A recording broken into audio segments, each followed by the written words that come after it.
너무나 간단해서 순진하게 들릴지도 모르는 질문이 하나 있습니다. 하지만 주요 방송사의 경제학자도 대리석 바닥의 기자회견장에 선 중앙은행 총재도 의회 앞에 선 재무장관도 이 질문에 명확하게 답한 적이 없습니다. 지구상의 모든 나라는 빚을 지고 있습니다. 미국은 33조 달러가 넘는 빚을 지고 있고 일본의 부채는 경제 규모의 2배가 넘습니다. 프랑스, 영국, 이탈리아, 캐나다, 브라질 모두 재정 적자를 내고 있고 돈을 빌리고 있으며 누군가에게 이자를 지불하고 있습니다. 그리고 그 누군가라는 단어에서 이야기가 시작됩니다. 지구상의 모든 나라가 차입자라면 채권시장과 중앙은행 대차대조표 그리고 조용히 체결된 금융조약이라는 구조 뒤에는 채권자가 존재합니다. 언제나 채권자는 존재해 왔습니다.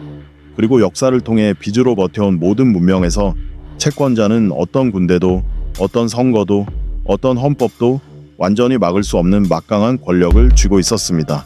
오늘날 누가 그 권력을 쥐고 있는지 이해하려면 과거로 거슬러 올라가야 합니다. 교과서도 아니고 경제학 강의도 아닙니다. 현대 금융세계가 아직 구축되던 시대, 국가 부채를 규율하는 규칙이 아직 규칙이라기보다는 특정 인물들이 특정 공간에서 내린 결정이었던 시대로 돌아가야 합니다.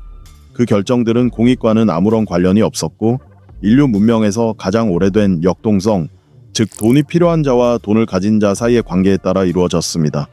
때는 1803년 유럽은 전쟁의 불길에 휩싸여 있었습니다. 프랑스 공화국의 제일 통령이자 곧 황제가 될 나폴레옹 보나파르트는 무력으로 유럽 대륙을 재편할 준비를 하고 있었습니다. 그의 최대 라이벌인 영국은 해군과 국고를 총동원하고 있었습니다. 오스트리아 제국, 프로이센, 러시아 차르 모두 다가올 전쟁의 비용을 계산하고 있었고 모두 똑같이 끔찍한 결론에 도달했습니다. 그 비용은 어느 나라도 자국의 수입만으로는 감당할 수 없을 만큼 막대했습니다. 전쟁은 언제나 그랬듯이 군사적인 문제이기 이전에 재정적인 문제였습니다.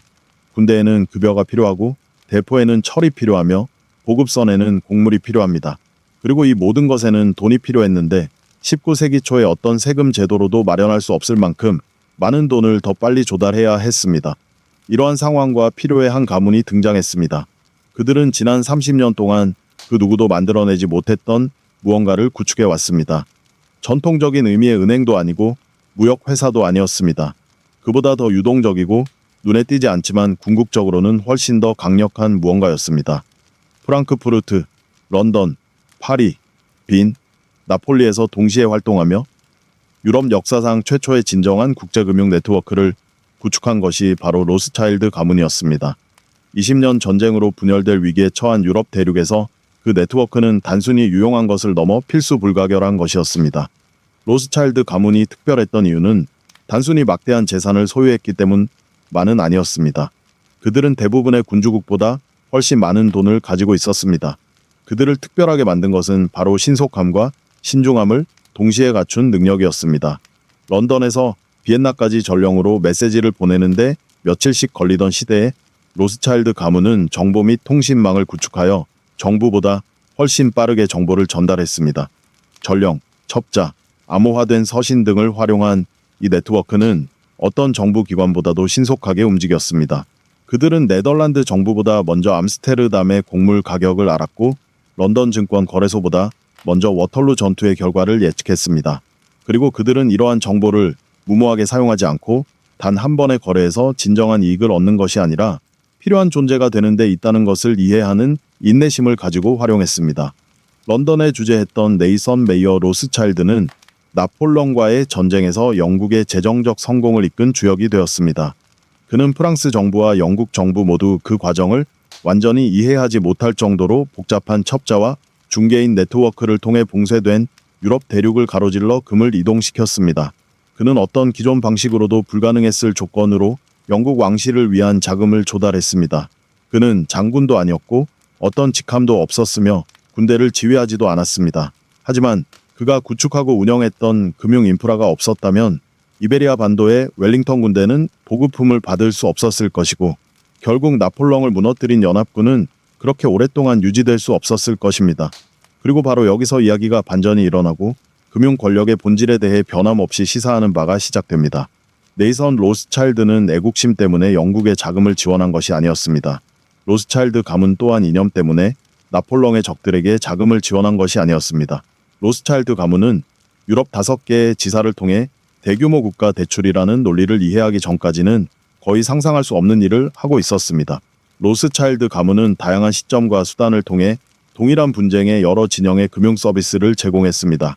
동시에 그리고 항상 직접적으로는 아니었지만 나폴레옹 전쟁의 흐름 속에서 로스차일드 네트워크는 영국, 프랑스, 오스트리아, 프로이센 등 전쟁에 참전한 모든 국가의 재정에 관여했습니다. 이는 로스차일드 가문이 민족주의와 군사적 야망에 눈이 먼 왕과 황제들이 결코 깨닫지 못했던 사실을 알고 있었기 때문입니다. 전쟁 자체가 중요한 것이 아니었습니다. 중요한 것은 빚이었습니다. 그리고 그 빚은 전쟁이 끝난 후에도 수십 년 동안 지속될 것이었습니다. 1815년 워털루 전투 후 마침내 총성이 멈췄을 때 유럽의 지도는 다시 그려졌습니다. 제국들은 확장과 축소를 거듭했고 왕조들은 흔들렸습니다. 나폴레옹은 남대서양의 암초를 향해 나아가고 있었습니다. 그리고 유럽의 정부들, 승정국과 패정국 모두 서로 싸우기 위해 쌓아올린 막대한 재정적 빚에 파묻혀 있었습니다. 영국의 국가부채는 거의 2세기 동안 깨지지 않을 수준에 이르렀고 오스트리아는 재정적으로 완전히 고갈되었습니다. 프로이센은 재건을 위해 차입을 하고 있었습니다. 부르봉 왕정 복고 하에 프랑스는 국가로서 기능하기 위해 신용이 절실히 필요했습니다. 그리고 그러한 신용을 제공하고 부채를 재조정하고 유럽 문명이 19세기로 간신히 나아갈 수 있도록 채권을 발행할 수 있는 가장 적합한 기관은 바로 애초에 전쟁 자금을 지원했던 가문이었습니다. 이것은 음모가 아닙니다. 비밀회의나 은밀한 악수로 설명할 필요도 없습니다. 단지 민간의 재정 능력이 공공의 재정 능력을 능가할 때, 즉 단일 채권자가 보유한 자원이 주권 국가의 유동성을 초과할 때 발생하는 논리적 결과일 뿐입니다. 이러한 상황에서 채권자는 형식적인 의미의 정치적 권력을 필요로 하지 않습니다. 채권자는 차용자가 더 이상 선택의 여지가 없을 때 존재하기만 하면 됩니다. 그리고 나폴레옹 이후 유럽에서 차용자는 결국 선택의 여지가 없어지게 마련이었습니다. 로스차일드 모델은 이후 모든 세계의 세계 금융에 영향을 미칠 중요한 원칙을 확립했습니다. 그것은 가장 지속적인 권력의 형태는 전쟁을 수행할 수 있는 힘이 아니라는 것을 확립했습니다. 그것은 자금을 조달하고 그 후에 부채를 떠안을 수 있는 힘이었습니다. 이는 국가가 생존을 위해 외부 신용에 의존할 때 주권, 즉 국가가 자국의 이익과 결정에 따라 스스로를 통치한다는 개념이 항상 부분적으로는 이론적인 것에 불과하다는 것을 보여주었습니다. 그리고 이는 오스만 제국, 라틴 아메리카, 아프리카와 아시아의 식민지, 그리고 결국 전후 세계 질서 전체에 걸쳐 로스차일드 가문의 사업이 비교적 작아 보일 정도로 광범위하게 반복되는 패턴을 확립했습니다. 이러한 패턴이 어떻게 진화했는지 이해하려면 비엔나와 런던의 응접실에서 동쪽과 남쪽으로, 흔히 유럽의 병자라고 불리지만 재정적인 측면에서 실제 모습을 정확하게 묘사하는 경우는 거의 없는 제국으로 향해야 합니다. 16세기 전성기의 오스만 제국은 지구상에서 가장 강력한 정치 세력 중 하나였습니다. 동부 지중해, 유럽과 아시아를 잇는 무역로, 그리고 비엔나에서 페르시아만까지 뻗어있는 막대한 세수 기반을 장악하고 있었습니다. 오스만 제국은 수세기 동안 군사적 정복과 농업 수입에 힘입어 존속해왔으며 유럽 국가들이 점차 차입을 시작하던 방식과는 달리 근대적인 국가 부채 제도를 거의 활용하지 않았습니다. 오스만 제국은 역사 대부분 동안 유럽 국가들이 차입하기 시작하던 방식대로 자금을 조달할 필요가 없었기 때문입니다. 하지만 19세기 중반부터 상황이 바뀌기 시작했고 그 변화는 오스만 제국 내부 누구도 예상하지 못했던 속도로 진행되었습니다. 1850년대 크림 전쟁은 오스만 제국이 영국, 프랑스와 함께 러시아에 맞서 싸운 전쟁으로 제국이 돌이킬 수 없는 전환점을 맞이하게 된 순간이었습니다. 전쟁 비용은 제국의 전통적인 수입 체계를 감당할 수 없을 정도로 막대했습니다. 그리하여 오스만 정부는 역사상 처음으로 유럽 자본시장에서 자금을 차입하게 되었습니다. 첫 번째 차입은 1854년 영국과 프랑스 은행에서 이루어졌습니다. 이후에도 차입이 이어졌고 또다시 차입이 계속되었습니다. 그리고 이후 20년 동안 오스만 정부는 매우 불리한 조건으로 반복적으로 차입을 했고 차입금의 상당 부분을 생산적인 투자가 아닌 군사비 지출과 기존 대출금 상환에 사용했기 때문에 1875년에는 국가 예산의 절반 이상을 부채 상환에만 지출하게 되었습니다. 1875년 오스만 제국 정부는 역사 속 과도한 부채에 시달리던 국가들이 결국 겪어온 일을 저질렀습니다. 바로 채무 불이행을 선언한 것입니다. 유럽 채권국에 대한 채무를 더 이상 이행할 수 없다고 발표한 것입니다. 이에 채권국들은 채무 탕감도 의미 있는 재협상도 인내심도 없이 1881년 오스만 공공부채관리국이라는 기관을 설립했습니다. 이 기관은 유럽 채권국 대표들로 구성되고 운영되었으며 오스만 제국의 세수 징수에 대한 직접적인 권한을 부여받고 오스만 정부가 다른 용도로 사용하기 전에 해당 세수를 채무 상환에 전용할 수 있는 권한을 가졌습니다. 이 부분을 천천히 읽어보십시오. 중요한 사실입니다. 6세기 역사를 자랑하는 주권 국가이자 수십만 명의 군대를 보유하고 세 대륙에 걸쳐 영토를 확장했던 오스만 제국이 채무를 갚을 수 없다는 이유로 자국의 세수 징수권을 외국 재정관리기관에 넘겨주었습니다. 채권국들은 침략도 총 한 발 쏘지도 않았습니다. 그들은 제국이 감당할 수 없는 조건으로 돈을 빌려주고 불가피한 사태를 기다린 다음 군사 점령이 아닌 재정관리라는 명목으로 통제를 제도화했습니다. 이는 재무제표를 이용한 식민주의였으며 그 효과는 엄청났습니다. 오스만 제국의 사례는 고립된 역사적 각주가 아닙니다. 이는 하나의 전형입니다. 같은 시기에 이집트는 수에즈 운하 건설과 농업 기반 시설 현대화를 위해 유럽은행에서 막대한 자금을 차입했습니다.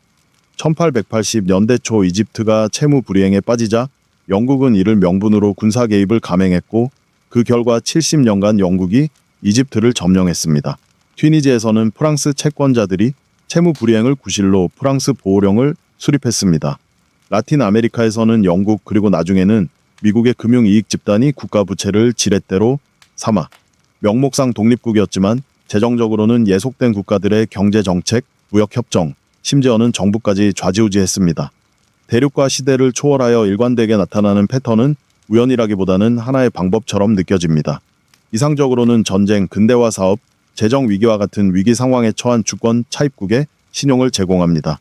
그리고 점차 감당할 수 없는 수준으로 부채가 불어나도록 내버려 둡니다. 채무 불이행을 기다립니다. 그런 다음 채무 불이행을 빌미로 채권자가 통제권을 획득합니다. 여기서 통제권은 과거 제국주의적 의미의 영토가 아니라 수익 흐름, 무역 협정, 통화 정책, 경제 거버넌스에 대한 통제권을 의미합니다. 국기는 그대로 유지되지만 주권은 재협상됩니다. 이제 제2차 세계대전 이후에 어떤 일이 일어났는지 생각해 보십시오. 전후 금융질서는 우연히 만들어진 것이 아닙니다. 의도적으로 설계된 것입니다. 1944년 7월 유럽에서 전쟁이 막바지로 치닫고 있을 때 44개의 연합국 대표들이 뉴햄프셔주 브레튼우즈의 한 리조트 호텔에 모여 전쟁의 폐허 속에서 새롭게 태어날 세계의 금융구조를 구축했습니다.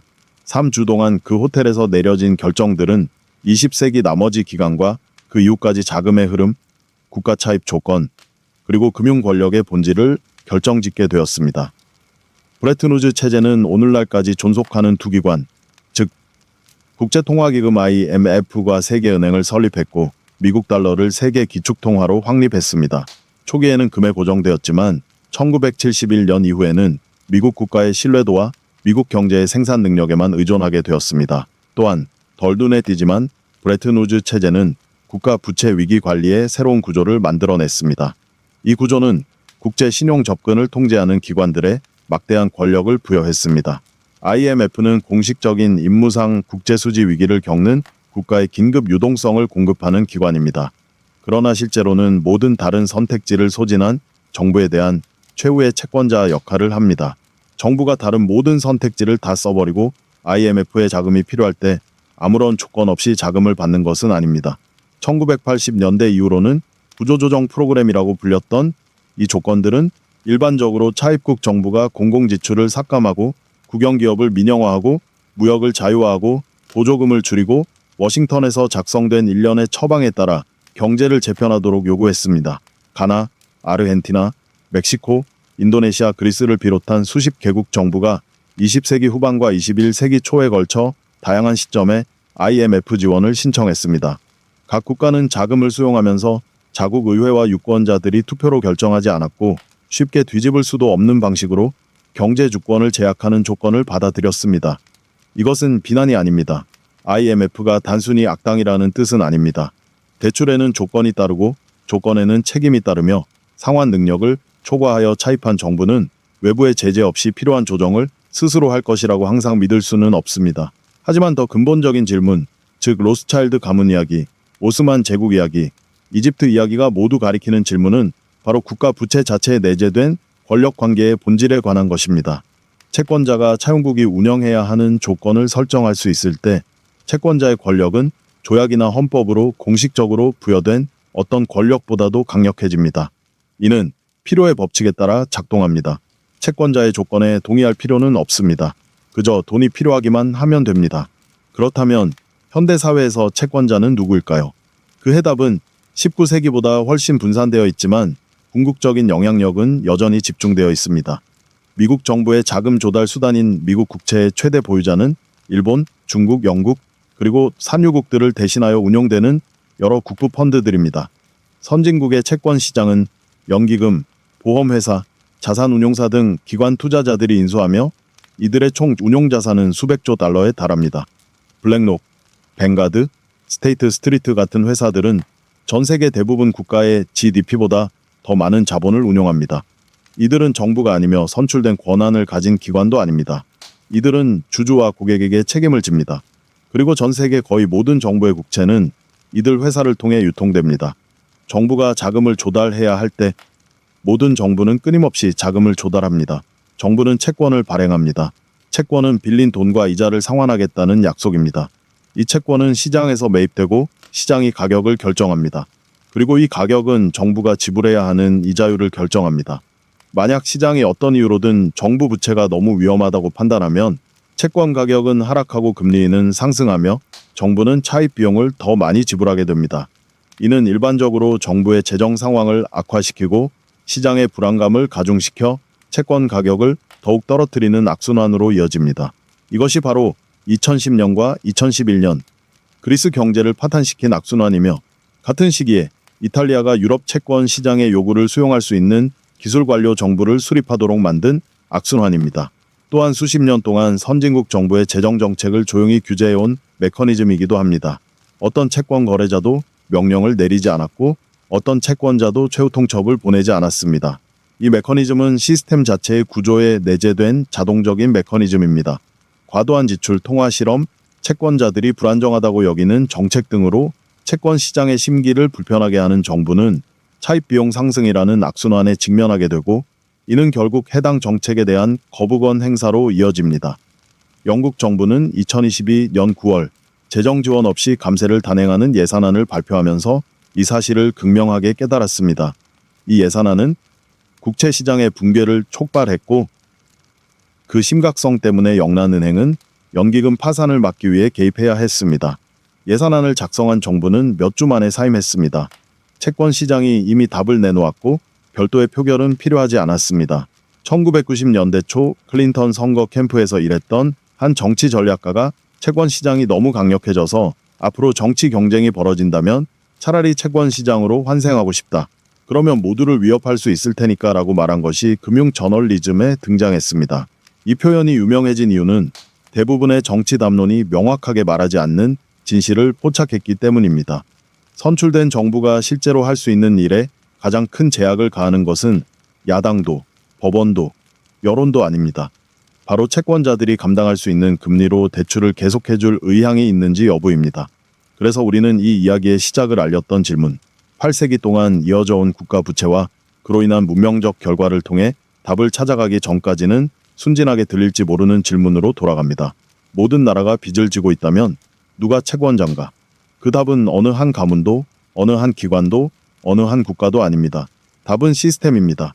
중세 이탈리아의 사설 은행 네트워크에서 시작하여 암스테르담과 런던의 채권 시장, 브레튼우즈 체제, 전후 달러 질서를 거쳐 오늘날 전 세계 모든 정부와 그 정부 운영에 필요한 자금 사이를 중개하는 거대하고 대부분 눈에 보이지 않는 글로벌 자본 구조에 이르기까지 수세기에 걸쳐 진화해온 일련의 제도, 인센티브, 그리고 수단들입니다.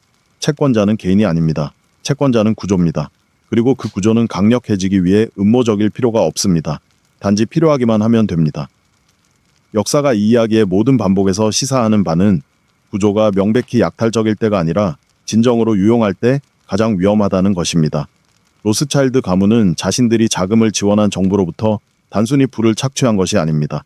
그들은 나폴레옹 이후 유럽을 안정시키고 대륙 전역에 철도가 확산되도록 도왔으며 그들이 없었다면 재정 위기에 직면했을 정부의 유동성을 제공했습니다. IMF에오는 무분별한 재정 정책으로 인해 인도주의적 재앙을 초래할 뻔했던 국가정부의 채무불이행 사태를 막아왔습니다.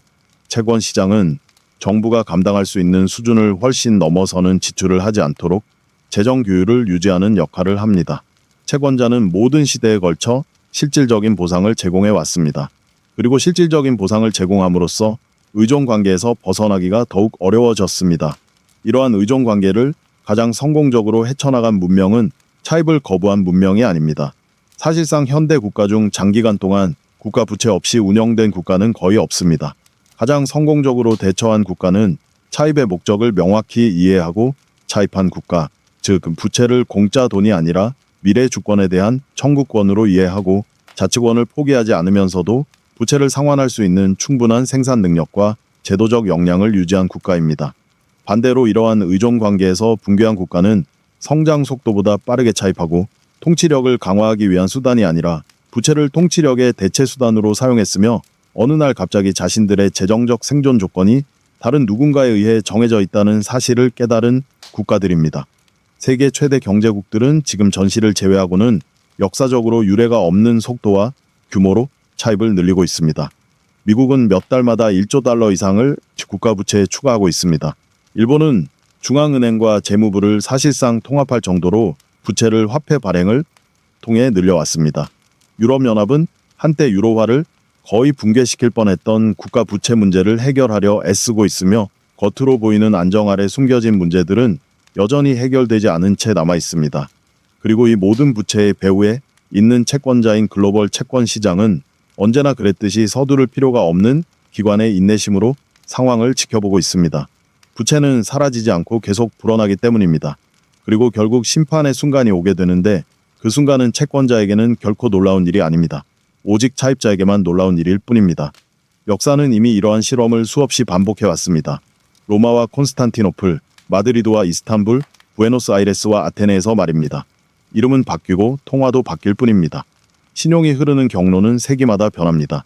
하지만 채권자의 인내심과 차용자의 필요성, 그리고 어떤 문명이든 감당할 수 있는 유한한 능력에 맞서 천천히 축적되는 채무라는 관계의 근본적인 구조는 결코 변하지 않았습니다. 그것은 자본주의보다 오래되었고 민주주의보다 오래되었으며 어쩌면 국가 자체보다도 오래되었을지도 모릅니다. 문제는 당신이 살고 있는 시스템이 당신이 태어나기 전에 설계되었는지 여부가 아닙니다. 그것은 분명합니다. 문제는 당신이 살고 있는 문명이 이전 문명으로부터 무엇을 배웠는지 여부입니다. 불행히도 역사는 그 질문에 대한 답이 거의 항상 같다는 것을 보여줍니다. 그리고 채권자는 바로 그것을 기대하고 있습니다.